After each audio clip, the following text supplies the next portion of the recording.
ผู้ปฏิบัติธรรมฝึกฝนจิตอบรมจิตให้ชนะอารมณ์ของตนเองให้ชนะอารมณ์ของบุคคลอื่นผู้ปฏิบัติธรรมมีสติรู้อย่างทั่วถึงพร้อมที่กายผู้ที่ปฏิบัติธรรมมีสติรู้พร้อมทั่วถึงอารมณ์ที่มากระทบทางตาหูจมูกลิ้นกายใจมีสติพร้อมต้อนรับสิ่งที่มันปรากฏทางตาทางหูจมูกลิ้นกายใจเรามีสติพร้อมที่จะระงับที่จะยุติสิ่งที่มันปรากฏขึ้นที่ตาหูจมูกลิ้นกายใจ99%สิ่งที่มันปรากฏที่ตาหูจมูกลิ้นกายใจมันเป็นสิ่งที่ไม่เที่ยงทั้งสิ้น99%สิ่งที่กายมันสัมผัสก็เป็นสิ่งที่มันไม่เที่ยงทั้งสิ้นท่านทั้งหลายร่างกายของเรามันไม่เที่ยงแต่จิตของเราให้ฝึกฝนอบรมให้อยู่เหนือสิ่งที่มันไม่เที่ยงร่างกายของเราเปรียบเสมือนม้าจิตเราเหมือนจ็อกกี้เราจะต้องให้จิตควบคุมกายก็เปรียบเสมือนธรรมชาติกายเราเปรียบเสมือนธรรมชาติมันเกิดการเปลี่ยนแปลงจิตเราเปรียบเสมือนธรรมะมีสตินะจิตเราเปรียบเสมือนธรรมะอยู่เหนือการเปลี่ยนแปลงควบคุมการเปลี่ยนแปลงเราอยู่เหนือการเปลี่ยนแปลงทุกวันนี้เราไม่ได้ฝึกฝนจิตเราไม่ได้อบรมจิตเราก็ตกอยู่ภายใต้อำนาจการเปลี่ยนแปลงของธรรมชาติเจ็บปวดเราก็ตกอยู่ใต้อำนาจความเจ็บปวดของร่างกายเราเจ็บป่วยเราก็ตกอยู่ใต้อำนาจความเจ็บป่วยเรารู้สึกพอใจไม่พอใจเราก็ตกอยู่ใต้อำนาจของความไม่พอใจและพอใจจิตที่มันฝึกฝนนั้นมันจะอยู่เหนือสิ่งที่เรารู้พอใจเราก็อยู่เหนือมันไม่พอใจเราก็อยู่เหนือมันจิตที่ฝึกฝนจิตที่ถูกอบรมจิตนั้นจึงเท่าทานสิ่งที่จิตมันรู้เมื่อเท่าทานสิ่งที่จิตมันรู้จิตก็ละสิ่งที่จิตมันรู้จิตมันเท่าทานสิ่งที่เรารู้จิตนั้นก็อยู่เหนือสิ่งที่จิตมันรู้จิตเท่าทานสิ่งที่รู้จิตก็ไม่ตามรู้เพราะจิตที่มันรู้ว่ามันไม่เที่ยงเพราะฉะนั้นพวกเราทั้งหลายมันจบด้วยคำว่าไม่เที่ยงทุกอย่างมันไม่เที่ยงทุกอย่างมันไม่เที่ยงทุกอย่างมันเป็นอนัตตาทุกอย่างมันเป็นอนัตตาทุกอย่างมันเป็นอนัตตาทั้งสิ้นการปฏิบัติธรรมการประพฤติธรรมการอบรมจิตเราให้จิตเราจิตผู้รู้ให้เรารู้เรื่องระบบของธรรมชาติระบบธรรมชาติของร่างกายของเรามันเกิดความเสื่อมทุกวันเกิดมา1 วันมันก็แก่1 วันเกิดมา2 วันมันก็แก่2 วันมันเกิดมันก็แก่เกิด1 วันมันก็แก่1 วันเกิด2 วันมันก็แก่2 วันเกิดมา10 ปีมันก็แก่ไป10 ปีขณะที่เกิดมันก็คือขณะที่มันเกิดก็คือเกิดมันก็เกิดคำว่าความเจ็บเกิดขึ้นขณะที่มันเจ็บ มันก็เกิดความแก่เกิดขึ้นขณะที่มันแก่ก็คือความตายก็เกิดขึ้นมันซ้อนกันเป็นระดับพวกเราทั้งหลายเรามาฝึกฝนจิตเรามาอบรมจิตเพื่อให้จิตของเรานั้นเป็นจิตของผู้รู้เหมือนดังเด็กมัธยม3อ่านรายชื่อจังหวัดประเทศไทยได้หมดนั่นแหละจิตผู้รู้เป็นเช่นนั้นอำเภอทุกอำเภอในประเทศไทยเด็กมัธยม3อ่านได้หมดนั่นคือจิตผู้รู้ตำบลทุกตำบลในประเทศไทยเนี่ยเด็กมัธยม3อ่านได้หมดจิตผู้รู้เป็นเช่นนี้หมู่บ้านจะกี่แสนหมู่บ้านในประเทศไทยเด็กมัธยม3ก็อ่านได้หมดนะจิตผู้รู้จะเป็นเช่นนั้นรู้ทั่วถึงพร้อมทุกขนาดลมหายใจเราอบรมจิตของเราจิตของเราเป็นผู้รู้รู้ทั่วถึงพร้อม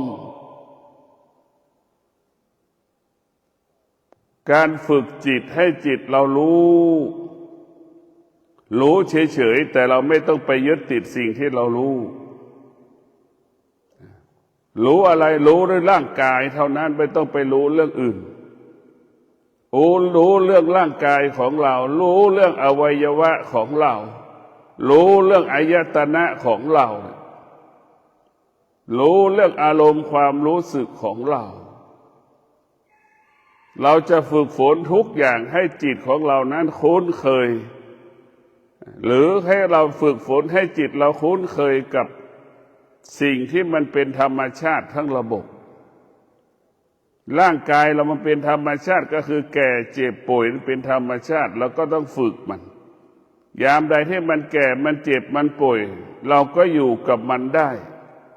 เราไม่สะเทือนเราไม่หวั่นไหวเราไม่ต้องวิตกเราไม่ต้องกังวลกับความแก่ความเจ็บความตายที่มันปรากฏ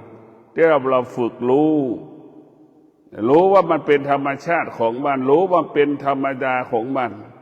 ไม่มีใครเกิดแล้วไม่แก่ไม่เจ็บไม่ตายไม่มีใครเกิดมาแล้วไม่เป็นโรคไม่มีใครแล้วเกิดมาแล้วจะเป็นโรคมันก็ตายไม่เป็นโรคมันก็ตายมันจะไปหาหมอก็ไม่ไปหาหมอมันก็ตายจะไปหาหมอไม่ไปหาหมอมันก็หายให้เราเข้าใจเช่นนี้พวกเราทั้งหลายเราจะต้องเอาชนะใจตนเองตนแลเป็นที่พึ่งแห่งตนดังพระธุดงค์เราต้องชนะใจตนเองให้ได้เราต้องชนะใจตนเองดังพระธุดงค์ชนะใจตัวเองจะต้องเดินวันนี้เดินให้ได้10 กิโลอย่างนี้นี่แหละชนะใจตัวเองมันจะเจ็บมันจะปวดมันจะเมื่อยมันจะล้า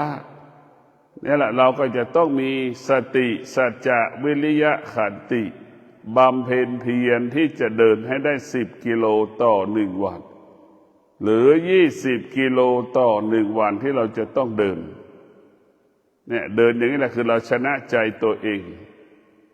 ชนะอะไรก็แล้วแต่ก็สู้ชนะใจตัวเองไม่ได้เหมือนเราอยู่ในถ้ำ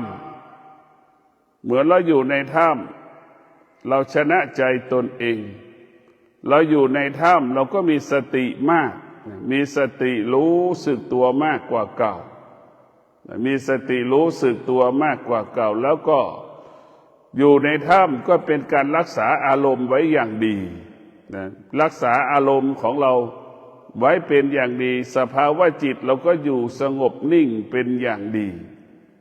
พวกเราทั้งหลายการชนะใจตัวเองนั้นเป็นสิ่งที่มีค่าเป็นสิ่งที่มีความหมายที่สุดเหมือนเราอยู่ในถ้ำเพียง1 รูปบำเพ็ญเพียร1 รูปอยู่นั้นเป็นปีๆแรมปีนะชนะใจตัวเองอย่างชนะใจชาวบ้านที่มาใส่บาตรเราอีกชาวบ้านมาใส่บาตรเขาก็มีความสุขที่เราตั้งใจทำแบบนั้นเขาไม่เสียดายข้าวที่เขาเอาข้าวใส่บาตรให้เราเขาไม่สงสัยเรา เห็นไหมเขาจึงส่งเสริมเราบิณฑบาตเขาก็ใส่ข้าวบิณฑบาตให้เรากินทุกมือ้อทุกมือ้อทุกมือ้อเพราะฉะนั้นพวกเราทั้งหลายสติสำคัญที่สุดฝึกฝนจิตให้จิตเป็นผู้รู้เรื่องอารมณ์ของเรารู้อารมณ์ดับอารมณ์ระงับอารมณ์เราจะต้องดับมันเมื่อจิตเป็นผู้รู้แล้วจิตจะเท่าทานสิ่งที่จิตรู้จิตจะเท่าทานสิ่งที่จิตรู้เมื่อจิตเป็นผู้รู้จิตก็จะรู้แค่ลมหายใจเข้าออกเมื่อจิตเป็นผู้รู้จิตจะรู้เรื่องลมหายใจเข้าออกจะรู้เรื่องนี้ไม่สามารถรู้เรื่องอื่นเรียกว่าหน้าที่ของจิตขณะที่นั่งสมาธิก็คือหน้าที่ของจิตก็คือกำหนดรู้ลมหายใจเข้ากำหนดรู้ลมหายใจออกหายใจเข้าละเอียดหยาบกี่ร้อยครั้งเราก็รู้หายใจออกละเอียดหยาบกี่ร้อยครั้งเราก็รู้เราจะรู้หมดหน้าที่ของจิตขณะที่นั่งสมาธิคือกำหนดลมรู้ลมหายใจเข้ากำหนดรู้ลมหายใจออกหน้าที่ของจิตขณะที่ออกจากสมาธิก็รู้เรื่องกายในการขับเคลื่อนในอริยบททั้งสี่หน้าที่ของจิตควบคุมกายหน้าที่ของจิตควบคุมกายขณะที่เราออกจากสมาธิเราจะลืมตาเราก็มีสติรู้เราจะขยับเท้ามือขวามือซ้ายเราก็มีสติรู้เราจะขยับเท้าขวาเท้าซ้ายเราก็มีสติรู้เราจะก้มกับพระเราก็มีสติรู้ขณะที่เราออกจากสมาธิคือให้เรามีสติรู้เรื่องอวัยวะของเราอายตนะของเราเท้าขวาเท้าซ้ายให้เรารู้เรื่องอริยบทยืนก็รู้นั่งก็รู้นอนก็รู้กินก็รู้ตื่นก็รู้ให้เรารู้เรื่องอริยบททั้งสี่หน้าที่ของจิตควบคุมกายขณะที่เรานั่งสมาธิรู้ลมขณะที่เรายืนเราไม่ต้องไปสนใจลมหายใจเข้าออกขณะที่เรายืนนั้นเราจะสนใจเรื่องกายของเราหน้าที่ของจิตต้องแยกเป็นสองส่วนขณะที่เรานั่งสมาธิสภาวะจิตของเรารู้กำหนดรู้ลมหายใจเข้าออกแล้วขณะที่เราออกจากสมาธิหน้าที่ของจิตก็คือควบคุมกายวาจาใจของเราเท้าขวาย่างก็รู้เท้าซ้ายย่างก็รู้เราเดินเราขวาเดินก็รู้ซ้ายย่างก็รู้หน้าที่คือรู้อวัยวะของร่างกายเรารู้ร่างกายของเราเนี่ยรู้ร่างกายของเราหน้าที่ของจิตถ้าเรารู้เรื่องกายรู้ในการรู้ลมหายใจเข้ารู้สองอย่างนี้แหละคือหน้าที่ของมันท่านทั้งหลายระหว่างที่เรานั่งสมาธินี่ระหว่างที่เรานั่งสมาธิระหว่างที่เราออกจากสมาธิเราก็จะเห็นอาการเวทนาก็ดีอุปาทานก็ดีมันปรากฏแล้วเวทนาอุปาทานมันจะมาแล้วขณะเรานั่งสมาธิเวทนาก็มาอุปาทานก็มานิวรณ์ก็มาไม่จะมาปรากฏให้เรารู้เมื่อเรามีสติรู้อย่างนี้แล้วเราก็จะกำหนดรู้กำหนดจิตรู้ให้อยู่เหนืออุปาทานไม่ให้อุปาทานเข้ามายุ่งเกี่ยวข้องกับจิตเราจะมีสติกำหนดรู้ไม่ให้เวทนาปรากฏกำหนดวุ่นวายกับจิตของเรามีสติรู้ที่จะถอนนิวรณ์ออกจากจิตหรือจะให้จิตเราออกจากนิวรณ์นั้นได้เรามีสติรู้เพราะฉะนั้นพวกเราทั้งหลายที่เรามีสติฝึกฝนจิตอบรมจิตของเรานั้นเป็นสิ่งที่ดีเป็นสิ่งที่ประเสริฐที่สุดนะเราไม่ต้องไปรู้เรื่องธรรมรู้เรื่องกายของเรา ขณะที่นั่งสมาธิก็รู้แค่ลมหายใจเข้าออกขณะที่ออกจากสมาธิก็รู้เรื่องกายของเราในอริยบทต่างๆมือขวาจับวัตถุสิ่งของใดๆก็รู้มือซ้ายจับวัสดุสิ่งของใดๆจะวางก็รู้จะจับก็รู้ตาเห็นรูปก็รู้จะหูได้ยินเสียงก็รู้อย่างเดียวรู้ทั้งหลายรู้เท่านั้นให้มันรู้เป็นปกติเราไม่ต้องไปตอบสนองไม่ต้องสงสัยสิ่งที่มันรู้เรารู้เฉยๆเราฝึกให้มันรู้เท่านั้นแหละถ้ารู้ตัวนั้นก็คือรู้ด้วยวิชาปัญญามันจึงละสิ่งที่เรารู้ได้ตาเห็นรูปเราก็ละได้หูได้ยินเสียงเราก็ละได้รู้ด้วยวิชาปัญญารู้ได้ละได้ลดได้เลิกได้รู้ด้วยวิชาปัญญาตาเห็นรูปเราก็ละมันได้หูสัมผัสกับเสียงได้ยินเสียงเราก็ละมันได้จมูกสัมผัสกับกลิ่นหอมเหม็นเราก็ละทิ้งมันได้ลิ้นสัมผัสกับรสชาติอาหารพอใจไม่พอใจเราก็ละมันได้กายเราสัมผัสของแข็งของร้อนทิ่มกายเรากระทบกายเราก็อยู่กับมันได้มีสติรู้ตลอดเวลานี่แหละพวกเราทั้งหลายรู้ด้วยวิชาปัญญาจึงละได้อยู่เหนือสิ่งที่เรารู้ด้วยวิชาปัญญารู้แล้วละรู้แล้ววางรู้แล้วปล่อยรู้แล้วละไม่ได้รู้ด้วยอวิชชารู้ด้วยอวิชชารู้เฉยๆรู้เหมือนเด็กรู้แล้วทำไม่ได้รู้แล้วทำไม่ได้ละไม่ได้เลิกไม่ได้ลดไม่ได้เหมือนเสมออยู่เป็นเสมออยู่พวกเราทุกคนต้องมีสติอบรมจิตมีสติฝึกฝนจิตให้จิตเรามีวิชาปัญญาเมื่อจิตเรามีวิชาปัญญาในรู้แล้วเราก็ละสิ่งที่เรารู้ได้อย่างสนิทใจรู้ด้วยวิชาปัญญาแล้วก็อยู่เหนือสิ่งที่เรารู้ได้อย่างสงบนิ่งเรารู้ด้วยวิชาปัญญาเราจะอยู่รู้และอยู่เหนือสิ่งที่เรารู้ได้อย่างสงบนิ่งรู้ได้สงบรู้เรียกว่าสงบรู้ด้วยวิชาปัญญาตลอดไม่ตอบสนองมันอยู่เหนือมันละมันทิ้งมันไปเนี่ยรู้ด้วยวิชาปัญญาส่วนมากเรารู้ด้วยอวิชชามันจึงละไม่ได้เมื่อละไม่ได้มันก็เหมือนเดิมเหมือนเด็กรู้เฉย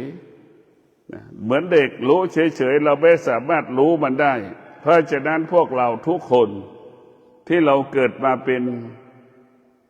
ผู้ปฏิบัติธรรมเราต้องมีสติโดยเฉพาะเราอยู่ถ้ำเนี่ยเราก็มีสติมากกว่าเก่า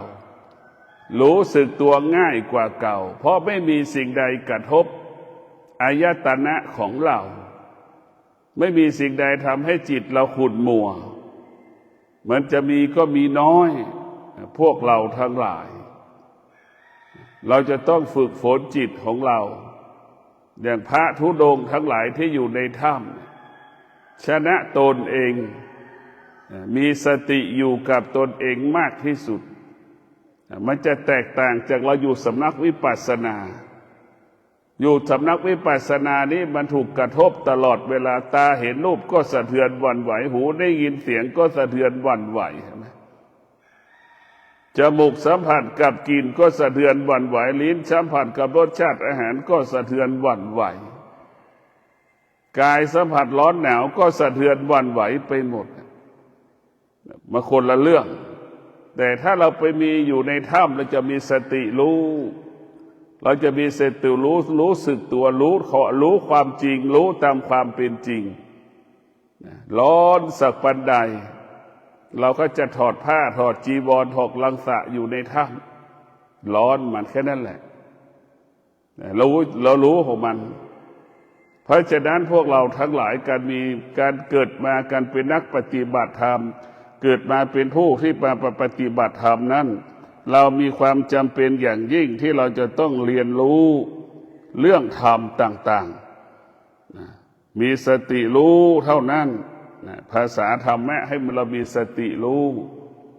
สิ่งที่เราควรรู้ทั้งหลายทั้งปวงเป็นสิ่งที่มีค่าเป็นสิ่งที่มีความหมายเป็นสิ่งที่มีค่าเราจะต้อง ฝึกไม่ให้มีเขาฝึกไม่ให้มีเราทุกวันนี้เรามีเขามีเราแล้วเป็นทุกข์มีเขามีเราเนี่ยเป็นทุกข์ทั้งสิ้นที่เราไปไหนไม่ได้ก็เพราะมีเขามีเรานั่นแหละจึงทำให้เราวกไปวนมาเขาก็เป็นกาวเราก็เป็นกาวเขาก็เป็นหนูเราก็เป็นหนูต่างคนต่างเป็นหนูติดกาวนะเพราะเราไปมีตัวตนเกิดความรู้สึกพอใจไม่พอใจซึ่งกันและกันนี่เราจะต้องไม่มีเขาเราไม่ต้องมีเรามีแต่คำว่าว่างเท่านั้นมีแต่คำว่าว่างเท่านั้นใจของเราให้มันว่างจุดนั่นแหละเราอะไรมาเติมมาให้มันว่างแต่จะต้องที่เติมว่างก็คือวิชาปัญญานี่แหละจะทำให้เรารู้ความจริงละความจริงได้วิชาปัญญาเป็นความจริงที่อยู่เหนือความจริงพระพุทธเจ้าทุกๆพระองค์ได้ตรัสรู้ก็เพราะวิชาปัญญานี่แหละวิชาปัญญาเป็นหัวใจของพระสมถกรรมฐานพระวิปัสสนากรรมฐานเนี่ยมันเป็นยอดของพระวิปัสสนากรรมฐานวิชาปัญญาให้เรารู้แจ้งรู้จริงรู้ตามความเป็นจริงรู้แจ้งรู้จริงรู้ตามความเป็นจริงจึงอยากฝากให้พวกเราได้มีสติพิจารณาว่าชีวิตของเรานั้นไม่มีอะไรแน่นอนมันไม่มีอะไรแน่นอนมันเปลี่ยนแปลงและแปรสภาพไปตามกาลเวลาเรามีชีวิตอยู่เราไม่ควรประมาทเราไม่ควรประมาทอะไรก็เกิดขึ้นได้เกิดขึ้นตั้งอยู่ดับไปได้ตลอดเวลาวันนี้เรามีชีวิตอยู่ได้วันนี้เราสอนธรรมะอยู่อีกสัก5 นาทีเราอาจจะไม่มีแล้วชีวิตเราหมดลมหายใจก็ได้เราไม่มีอะไรแน่นอนเพราะฉะนั้นพวกเราทั้งหลายชีวิตของเราอยู่ภายใต้การไม่เที่ยงอยู่ภายใต้สิ่งที่มันไม่เที่ยงอยู่ภายใต้สิ่งที่มันไม่เที่ยงคำว่าไม่เที่ยงเนี่ยพระพุทธเจ้าก็บอกสอนให้เราไม่ให้ชีวิตเรามีไม่ประมาทต่อคำว่าไม่เที่ยงนั่นแหละให้เรามีสติรู้ไม่ประมาทเมื่อเรามีสติรู้เราจะเป็นผู้ไม่ประมาทถ้าเรามีสติรู้เราจะเป็นผู้ไม่ประมาทเมื่อเราไม่เป็นผู้ประมาทเราจะนั่งแล้วก็รู้เราจะรู้อย่างละเอียดจะยืนเราก็รู้อย่างละเอียดมือขวามือซ้ายจับวัตถุสิ่งของใดๆเราก็รู้อย่างละเอียดวางได้แม่นยำจับของได้แม่นยำนะรู้ด้วยวิชาปัญญามันจะเกิดคำว่าละเอียด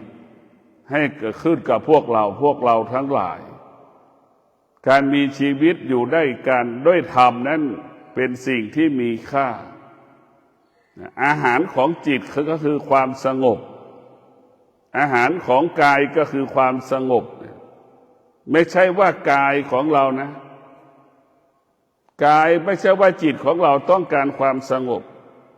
พวกเราทั้งหลายจิตของเรามันก็ต้องการความสงบจิตของเราเนี่ยมันก็ต้องการความสงบกายของเรามันก็ต้องการความสงบส่วนมากเราจะเน้นว่าจิตเราต้องการความสงบ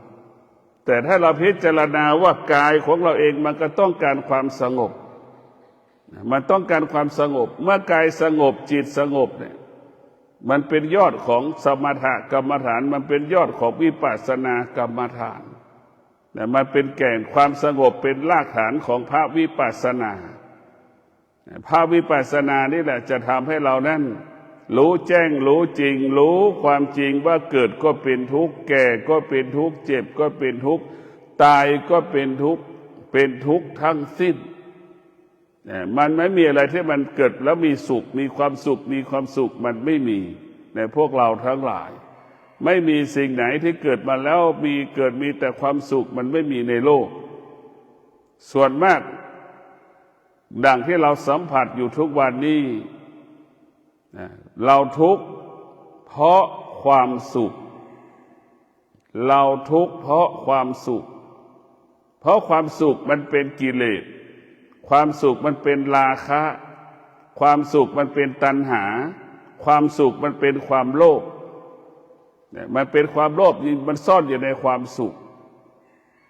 เราคิดว่าเราเกษียณอายุแล้วจะมีความสุขเนี่ยเราคิดแบบนั้น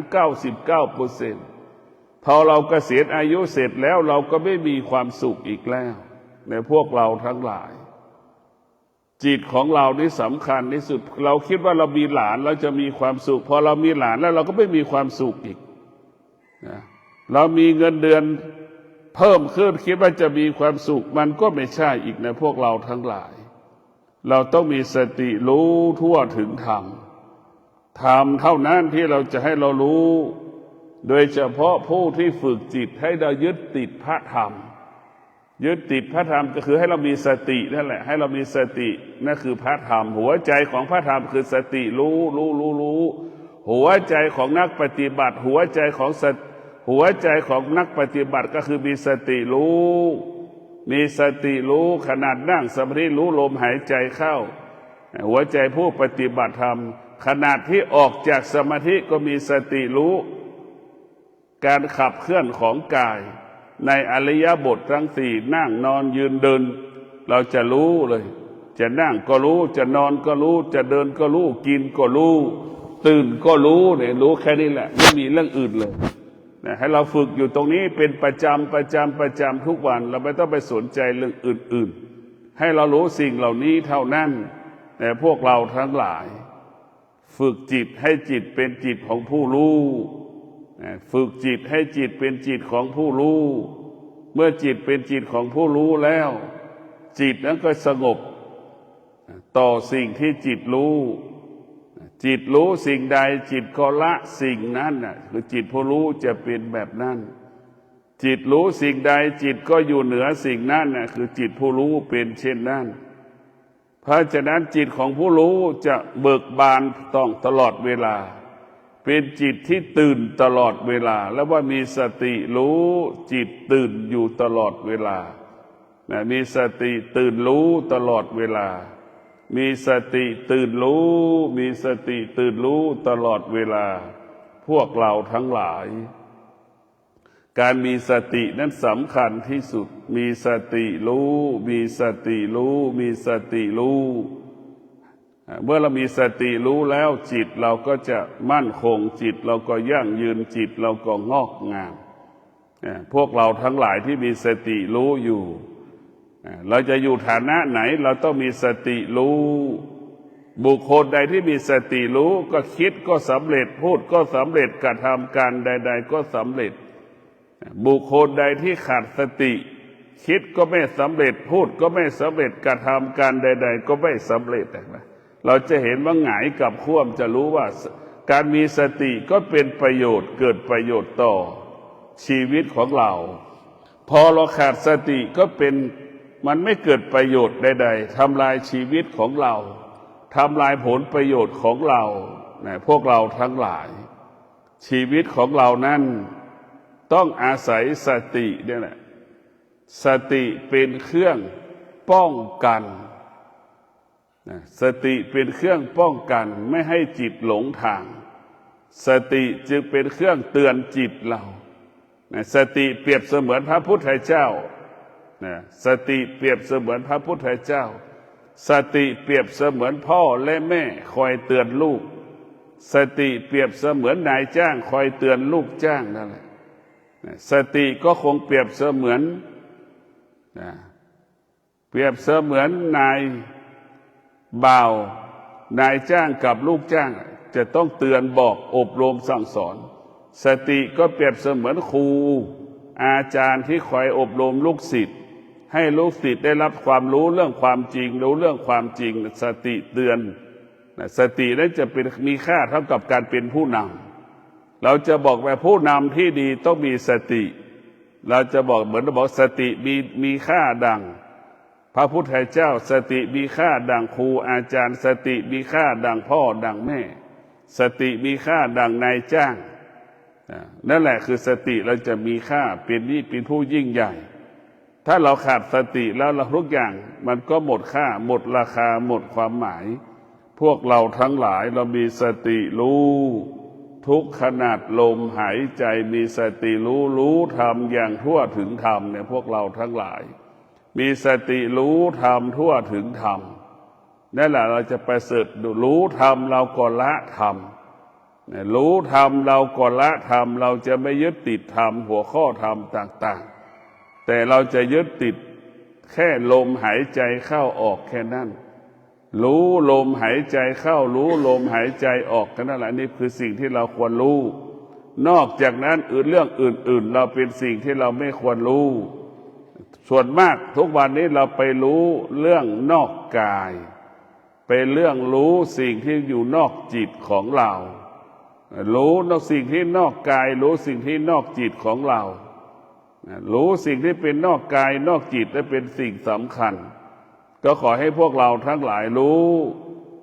สิ่งที่อยู่ในกายของเรารู้สิ่งที่อยู่ในใจของเราอยู่ตลอดเวลาพวกเราทั้งหลายรู้สิ่งอะไรก็แล้วแต่รู้สิ่งที่มันเกิดขึ้นที่กายว่ามันเจ็บปวดมันก็ไม่เที่ยงมันปวดมันก็ไม่เที่ยงเราก็ต้องรู้เข้าใจว่ามันปวดขนาดหนึ่งมันเจ็บขนาดหนึ่งมันทรมานขนาดหนึ่งมันไม่ได้เป็นไปตลอดเวลาพอมันเจ็บตรงนี้มันก็ย้ายไปตรงนั้นอีกนั่นแหละคืออาการของเขาว่าไม่เที่ยงมันไม่เที่ยงก็เป็นเช่นนั้นล่ะ